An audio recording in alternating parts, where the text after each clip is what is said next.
learning that it happened around late last night, that he was talking with his advisors, starting to craft this statement that he put out on X. So he only let a small circle around him know, of course, his family and then his senior advisors. And then he also told the VP Harris earlier today ahead of it, and they've spoken several times today, we're told. Then he put that statement out on X, and his chief of staff, Jeffrey Zients, had a call with staff here. And we also know that Jen O'Malley Dillon, the campaign chief, talked with staff there. They had an all-hands call saying they're shifting into Harris campaign mode, and then we're seeing it take off from there.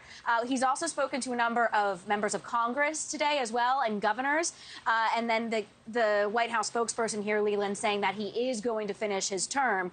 But what we don't know, again, is when he is returning here to the White House, how he is feeling after he had this bout with COVID and self-isolating in Rehoboth Beach, and then just what he says as the week goes on. Here, Leland. Yeah, the same staff that said for 3.5 weeks that he wasn't leaving the race either. So there is that. Robert Sherman with the Trump campaign. Robert, you know, J.D. Vance is leading the charge for Joe Biden must resign. Is that really what they want? Well, that's a good question, Leland. I mean, when you talk to the Trump campaign themselves, they're sticking with the stance that they don't believe it matters who's going to be atop the ticket. They remain insistent that they believe the landscape has not changed in the Democrats' favor in the last few hours here, with a change taking place atop the ticket here. There's still a lot of confidence coming out of the Trump campaign and the Trump world, with a big focus on the electoral map, specifically the Rust Belt, Pennsylvania, Michigan, Wisconsin, where they still believe that they are strong, and they believe that Kamala Harris is going to have a difficult time connecting with voters there.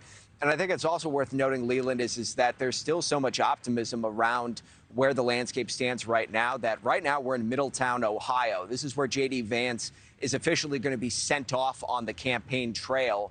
His first stop is going to be in the state of Virginia, which gives you an idea of where the Trump campaign heads are right now. Is that they believe that the landscape is still ripe for expansion. They have interest in looking at Minnesota as well. Again, they remain insistent that nothing is changing. Of course, things will obviously change. Attack ads and certain things of that nature and certain messaging will, without question, be changing. But in terms of the landscape, they remain insistent that it does not matter.